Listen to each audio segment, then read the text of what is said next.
한 10년 정도 전에 어떤 자매님이 주일 미사에 오는 옷차림이 참 마음에 안 들어요.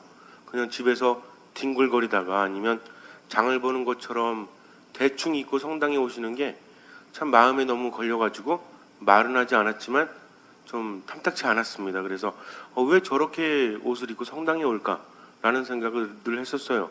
그런데 어느 날 미사 끝나고 났는데 그 자매님이 이제 저에게 면담 좀 신청합니다. 그래서 면담을 하자고 하니까 어쨌든 뭐 잠깐 시간 되니까 하십시다 그랬어요. 면담을 하는데 이 자매님이 그 집에서 남편이 성당을 못 나가게 한대요. 그러니까 주일에도 성당 나가는 시간은 또 기가 막히게 알아가지고 그냥 잘 차려입고 나오게 되면 성당 가는 거 알아서 못 가게 막는다는 거죠. 그러니까 자매님은 그냥 잠깐 어디 좀 갔다 온다고 뭐 장 좀 보러 갔다 온다 아니면 뭐 운동 좀 하고 온다 이렇게 하면 남편이 딱 보고 자기가 볼 때도 이건 성당 가는 차림이 아니다 그러면 어때요?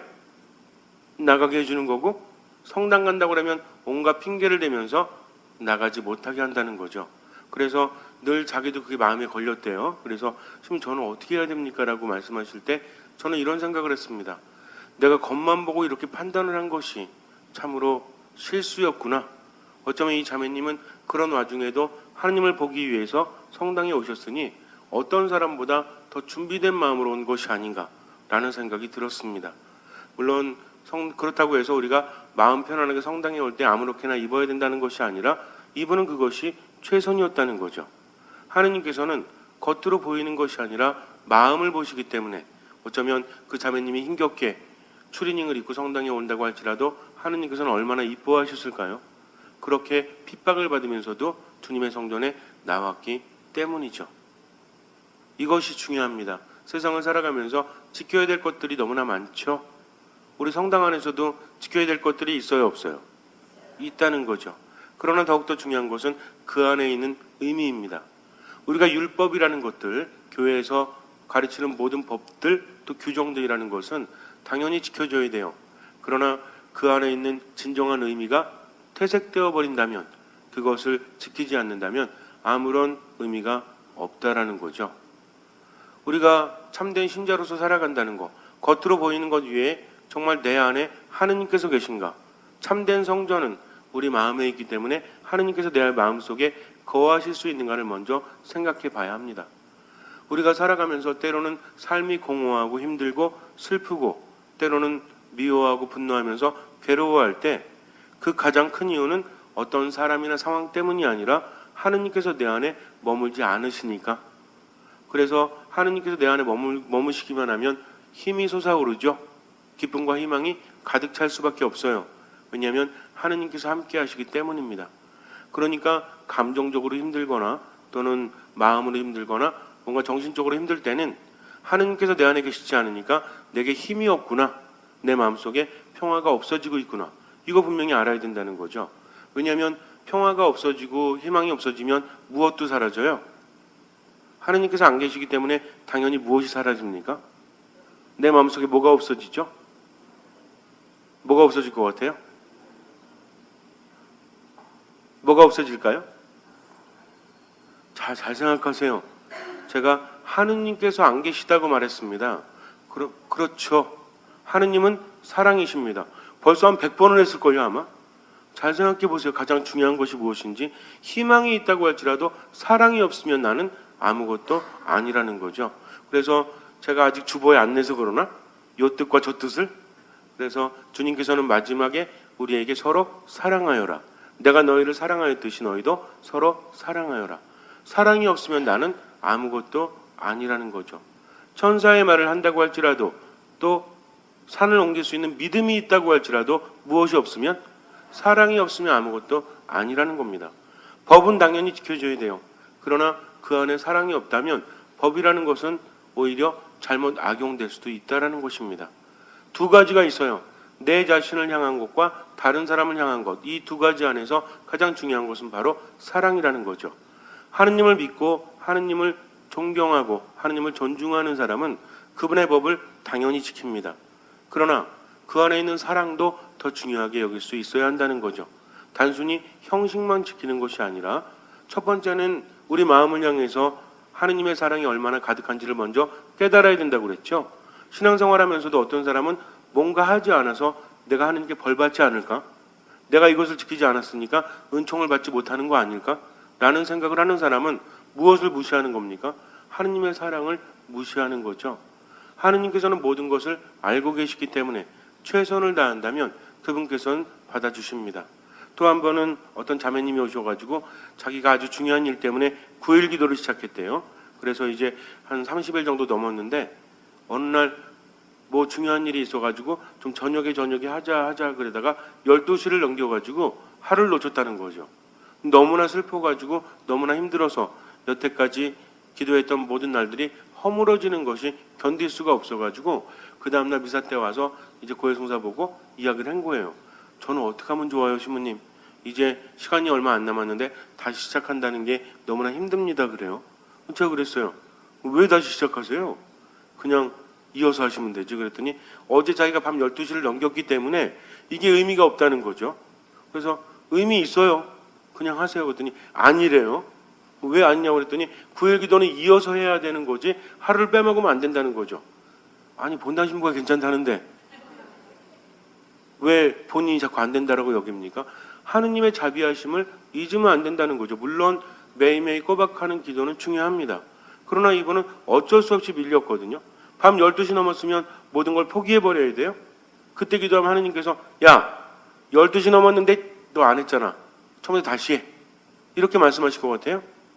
그렇지 않습니다. 내가 비록 하루를 넘기긴 했지만 이어서 하는 마음, 하느님의 자비하심에 모든 것을 맡기는 것이 중요하다는 거죠. 어떤 분은 그래요. 기도할 줄 몰라서 하느님께 이렇게 말한대요. 주님 저는 기도할 줄 모릅니다. 그러니 나머지는 주님께서 알아서 기도해 주십시오 하면서 그냥 가만히 머물다가 하느님의 뜻대로 살아가려고 노력합니다. 근데 어떤 사람도 그걸 보고 자기도 그래. 그러면 처음 사람은 정말 기도할 줄 몰라서 내가 무슨 기도를 어떻게 드려야 될지 모르니까 그저 당신의 뜻대로 하겠습니다 하고 성당에 와서 주변 정리하고 휴지 줍고 이렇게 하면서 하느님께 시간을 바친다는 거죠. 근데 어떤 사람은 그냥 귀찮아가지고 주님 알아서 다 하시죠? 다 아시죠? 라고 말한다면 그것은 진정한 기도가 되겠습니까? 그것이 아니라는 거죠. 이미 말하기도 전에 하느님께서 알고 계시지만 그래도 말하는 과정 안에서 누가 바뀝니까? 기도라는 것은 내가 하느님을 바꾸는 것이 아니라 이미 알고 계시지만 말씀드림으로 인해서 누가 바뀌어요? 내 자신이 바뀐다는 거죠. 그렇다면 나는 과연 어떠한 마음으로 하느님 안에 머물고 있는가가 가장 중요하다는 겁니다. 나를 향해서도 너무 옥죄면 안 돼요. 때로는 실수할 수도 있고 때로는 실패할 수도 있지만 내가 가볍게 여기서 실수하는 것이 아니라 최대한 노력을 했음에도 불구하고 안 될 때가 있죠. 그럴 때마다 내 가슴을 두드리는 것은 이제 앞으로는 잘하겠습니다 라는 의미지 내가 하느님의 뜻대로 못 산다고 해서 하느님께서 나를 버리시겠습니까? 이런 의식을 갖고 있으면 안 된다는 거죠. 여러분들도 성당에 오실 때마다 말씀을 듣고 기도할 때마다 어떻게 살아가야 되겠다라고 마음 먹는 게 있으시죠? 근데 살다 보면 어때요? 제가 또 맨날 집에 있는 왼수한테 잘해주려니까 집에 가가지고 자기 배우자한테 잘해주려고 애를 쓰죠? 근데 그러면 좀 맞춰줄 줄 알아야 되는데 요놈의 인간이 맞춰줘야 안 맞춰줘요? 안 맞춰주니까 뭐 팩해가지고 한번 승질 한번 내고 그 다음에 마음이 무너지죠. 내가 또 주님의 뜻대로 살아가지 못했구나. 내가 주님을 위해서 좀 성격 좀 바꿔야 되겠다. 말투도 좀 바꾸고 행동도 좀 바꾸고 표정도 좀 바꿔야 되겠다. 제가 미사 시간에 보면 표정 바뀌신 분들이 많아요. 정말 많습니다. 한 3분의 2 정도는 많이 바뀌셨어요. 그러면서 내 자신이 변화돼요. 성당에 와서 하느님 앞에 앉는 게 너무너무 좋아요. 모든 것을 알고 계시고 나에게 은총을 주실 것이기 때문입니다. 그렇게 하다 보면 내 마음속에 하느님께서 계시니까 어때요? 기쁨이 가득 차게 되죠.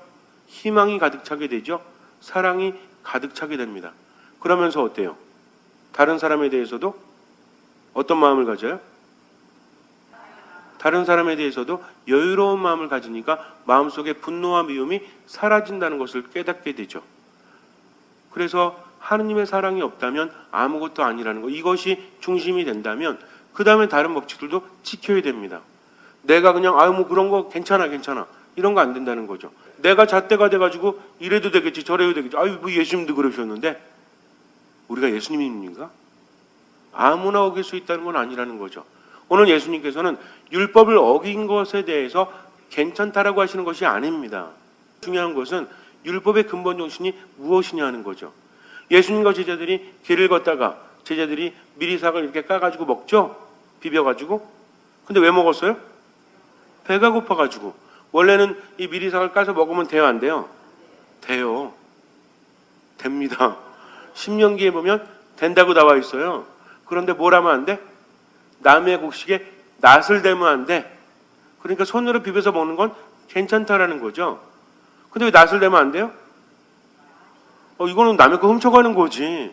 그러니까 율법을 보면 뭐뭐 해라 뭐뭐 하지 말아라 우리가 잘 보면 아니 성경에는 이렇게 하지 말라는 게 많아. 그것이 아니라 왜 하지 말라고 할까? 왜 하라고 할까? 그래서 정말 배가 고프면 남의 것이라도 불구하고 내가 손으로 까먹을 수는 있다. 그러나 낫을 댄다는 것은 배가 고픈 게 아니라 남의 재산을 도둑질하는 거잖아요.